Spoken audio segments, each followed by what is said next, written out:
Yung mga traditions na yan, bro, ay sinasang-ayunan ba yan ng Diyos o kaya sinasang-ayunan ba yan ng Biblia? Yun. Yes, dahil ang Diyos mismo nagsabi, makinig kayo sa simbahan. No? Luke 10:16, ang nakikinig sa simbahan ay nakikinig sa akin. Hindi naman yun kayo kasi kailan lang kayo. Ang Katoliko nandyan na.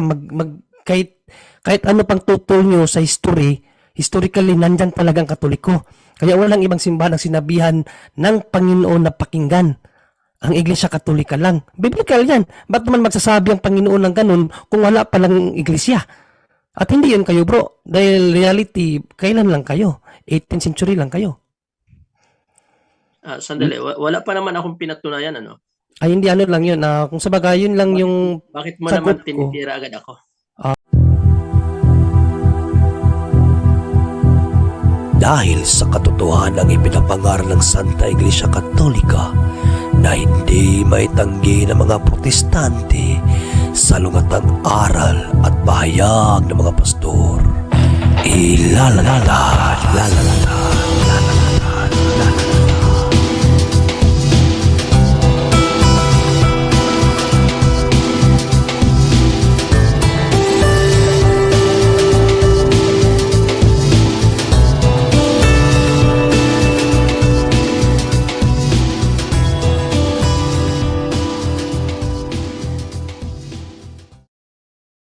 Card bag sauce Simbahan.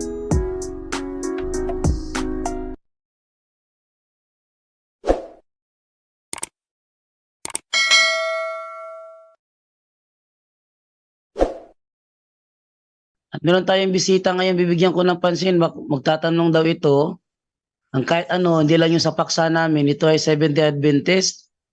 O ito nga siya. Edwell, good evening. Yes, good evening, Brother Jando. Magandang umaga, magandang gabi. Okay, Edwell, kahit na anong tanong bro, sa punto por punto kasi kapag merong bisita na hindi Katoliko, siya yung pinaka-priority sa tanungan portion. Ngayon, dahil may tayo nakabingbing na ngayong gabi sana yung talakayan namin dalawa ni ano, pero dahil sa dami kong ginagawa, hindi ako nakapaghanda, move na lang kami Monday night. And Brother Edwell, dito pwede kang magtanong kahit ano, wag lang yung topic natin at pwede ka rin magipagsubukan kung gusto mo. Hindi, mahirap na, hindi ka handa eh. Hindi, sa ano yan, sa debate yun dapat. Kasi dami kong ginagawa, hindi ako nakapag-prepare. Kaya, pero kahit na anong tanong bro, na wala kinalaman doon, pwede mo namang itanong dito, pwede ka rin magkipagsubukan. Okay, pagsubukan. Tanong ko. Sige, itong tanong ko. Yung traditional ba ay, yung mga tradisyon nyo, di ba? Magisterium o ano man ay ano. Yan ba ay biblical? Brother John Ray, yan ba daw ay biblical ang mga tradisyon natin magisterium? Yes, biblical. Malino naman yun sa Biblia kung babasahin mo. Mayroon talagang tradisyon at sa unang Korinto 11:2 may turo na tradisyon. Kapatid, sa unang Korinto 11:2 tradisyon talaga ang itinuro ni Apostol. Redwell? Follow up. Saan nakasulat yung tradisyon sa Biblia? Ano yung brother? Saan nakasulat yung mga tradisyon nyo sa Biblia? Tradisyon nga eh. So hindi nga siya nakasulat kasi tradisyon. Tradisyon means aral. Aral na hindi na isulat. Dalawa ang sense ng tradisyon kasi. Traditional written, traditional teaching, orally. So may hindi lang puro na isulat. Ba't mo hahanapin yung hindi isinulat? Doon ka sa simbahan. Kaya ang simbahan ang nagturo doon. Ang isinulat yung Biblia. Kaya kung maghahanap ka ng mga specific, magbasa ka ng mga dokumento ng simbahan like CCC, Fundamentals of Catholic Dogma, Dizinger, unang mga turo ng mga obispo namin na nakakatikisim din. Doon mo yan makikita yan, mga tradisyon na yan. Magbigay tayo ng example, no? Sige bro. Sa isang tradisyon namin, sa Gawa 11:26, sinabi lang doon, lagay natin talata sa screen ha, Yan na. Sa Gawa 11:26, ganito nakalagay. At nang kanyang matagpuan, sinama niya ito sa Antioquia. 1 taon silang nanatili roon, nakasakasama ng iglesia at nagtuturo sa maraming tao. Doon sa Antioquia, unang tinawag na Kristiyano ang mga tagasunod ni Jesus. Ang nakalagay dyan, doon sa Antioquia, unang tinawag na Kristiyano. Pero hindi naman pinangalanan kung sino ang tumawag sa kanila na Kristiyano. Sa tradisyon, ang unang tumawag sa kanila na Kristiyano ay si Bishop Evodius ng Antioch. Pero wala yan sa Bible. Pero yan ang reality in history. Kahit mag-research pa tayo kung sino ang nagbigay ng pangalang Kristiyano, ang lalabas talaga ay si Bishop Evodius ng Antioch. Example lang yun, Bro Edwell. Next question.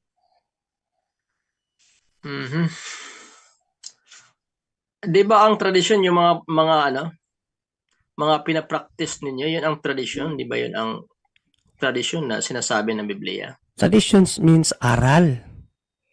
Aral. Pag sinabi mong tradisyon, yung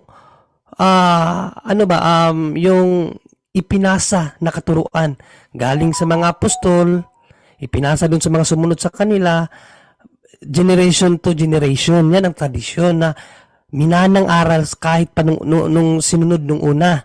At hanggang ngayon nakapaloob yan sa Santa Iglesia. At in-expound ng simbahan yan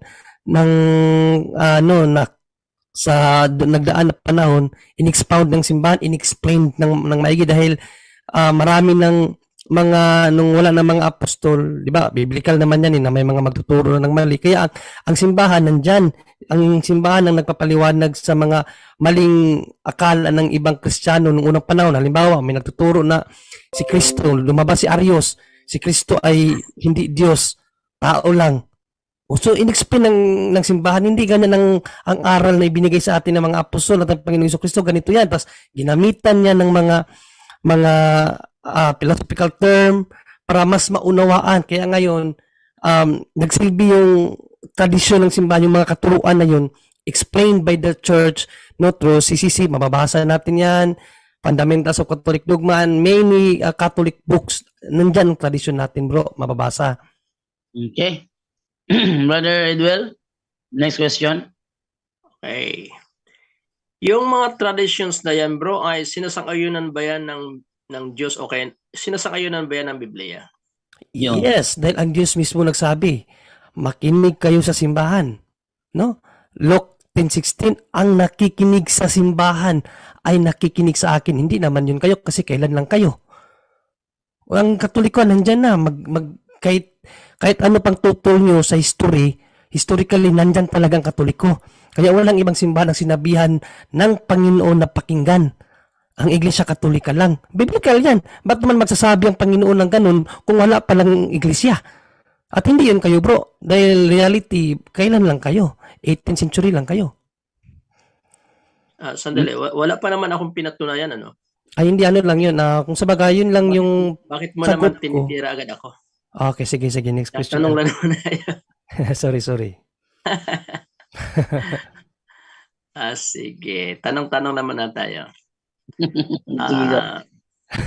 Paano mo nalalaman na yun nga ang tradisyon na itinuro ni Pablo samantalang hindi naman nakasulat? Well nga bro, dahil walang ibang eksistidong iglesia simula noon hanggang ngayon. Sino ang pinasahan ng tradisyon? Yan sabi ni San Pablo, panghawakan niyo maigi ang tradisyon na ibinigay ko sa inyo. Sino yung iglesia na pinasahan ng tradisyon na yun? Hindi ngayon kayo. Kami yun kasi historically, mababasa talaga, Iglesia Katolika existed na for the very first year of Anno Domini. Ang simbahang Katoliko lang ang itinuro ng history na nandyan. Hindi SDA, hindi Iglesia ni Cristo ni Manalo, hindi yung mga Baptist o ano pa, Katoliko lang sa ayaw naman o sa hindi, no? Uy, sino yung pinagbili na ni San Pablo na pangalagaan maigi ang tradisyon na ibinigay ko sa inyo? Bakit basahin mo na lang mo dyan do, baka sinabi, baka isipin niya nagkakaka lang tayo yung 2 Thessalonica 2:15, bro. Okay, 2 Thessalonica Sa KJV kasi KJV to sila eh. Sige, 2:15 na ikalawang Tesalonikang, sabi ganito, Therefore, brethren, stand fast and hold the traditions which ye have been taught, whether by word or our episode. Sino yung sinabihan ni San Pablo dyan na panghawakang maigi yung tradisyon na itinuro, whether by words or our epistle, sa pamamagitan ng salita, oral, at epistle, yan yung Biblia. Isimbahan lang ang nag-hold niyan eh. Sino bang gumawa ng Biblia? Di ba, simbahan Katoliko? O saan yung isa? Yung tradisyon, yung oral. O saan yun? Kung hindi sa Katoliko, kaya sa inyo, kailan lang kayo eh. Kailan lang kami? Another. Oo. Mm. Sige. Kailan lang yung tradisyon nyo? Kailan lang dumating sa simbahang Katoliko yung mga tradisyon tulad ng mga tradisyon yung All Saints Day. Halimbawa, infant baptism. Kailan lang yan dumating sa Romana Katoliko yung infant baptism? Wala pa ang Romano Katoliko, bro. Tinuro na yan sa Old Testament. No? Kaso nga lang, hindi niya mababasa kasi wala sa Biblia niyo. O nangyari kasi 66 lang Biblia niyo, sa amin 73. Kaya hindi niya mababasa sa Biblia niyo, pero sa Biblia namin mababasa yan. O ikalawang Makabeo 12:43 hanggang 45. Si Haring Judas nagpadasal, nagpalikom ng 2 pilak na pera pang inibigay niya sa Jerusalem para doon sa mga sundalo niyang namatay. Pinagdasal niya ang kaluluwa dahil naniniwala siya sa muling pagkabuhay. Nabigyan sila yung mga sundalo niyang namatay, ibigyan ng muling bubuhayin sila ng Panginoong Diyos sa huling panahon. No, pambayad yung pera na yon doon sa mga namatay. At sa batas ni Moises, di ba batas kayo ni Moises, ba't di nyo sinusunod ang batas ni Moises? Basahin mo, Bro Joe, Dr. GV 30:16, kung wala bang pera pambayad sa kaluluwa. Ano yan? King James 30:16. Version? Exodo 30:16. Okay, Exodo 36:10. Okay, sabi sa Exodo 36:10 ay ganito sabi sa 36:10 ng Exodo. And he coupled the 5 curtains one unto another, and the other 5 curtains he coupled. 36, di pala 16. 36. Okay. And he made thereunto 4 pillars of shittim wood, and overlaid them with gold. Ay, hindi yata yun. Hello? 6:30 yata. 16. Nakalimutan ko yung talata. Sige, mamaya na lang, bro. Isipin ko na lang muna yung talata. Nakalimutan ko noon na mayroong talagang pera pambayad sa kasalanan ng mga namatay.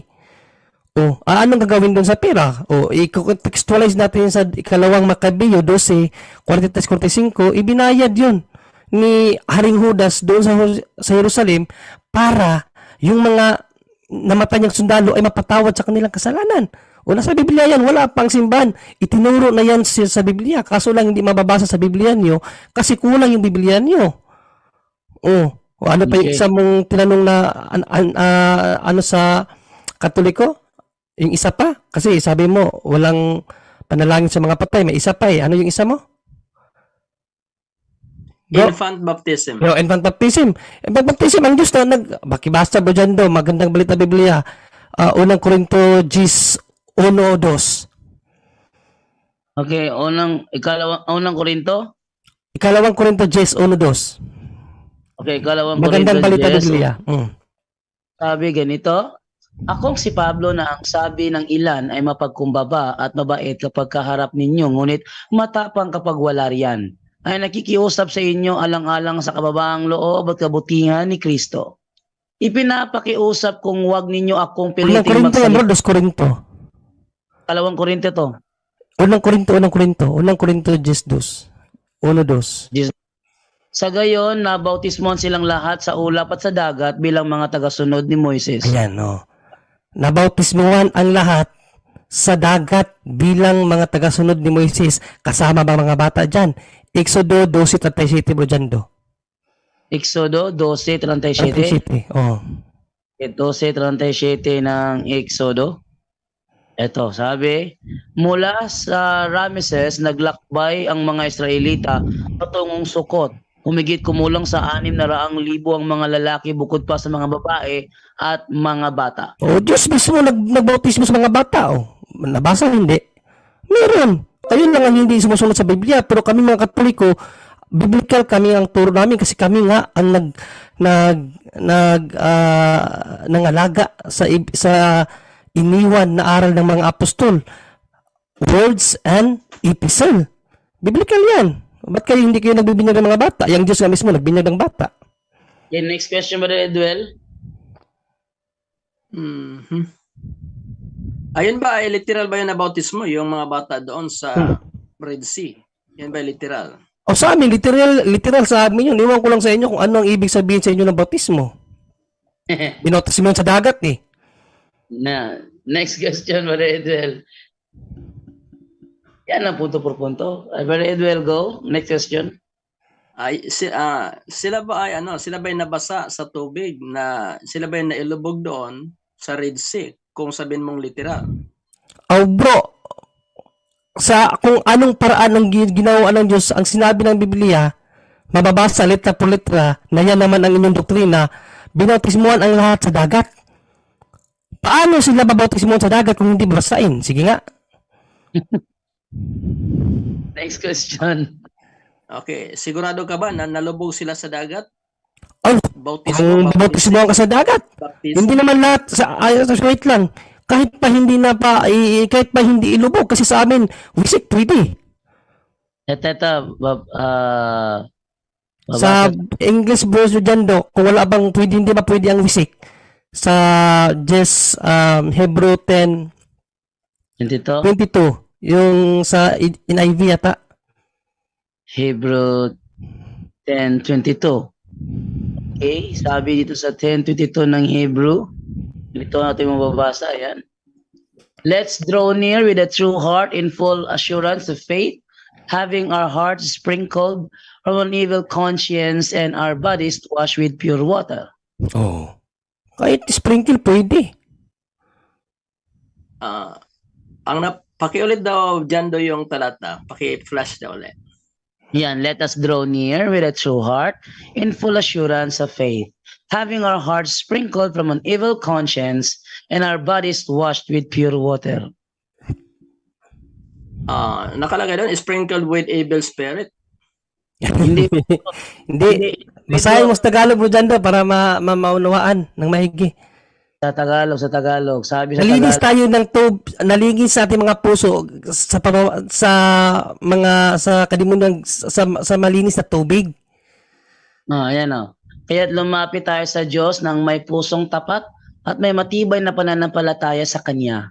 Lumapit tayong may malinis na budhi sapagkat nilinis na ang ating mga puso.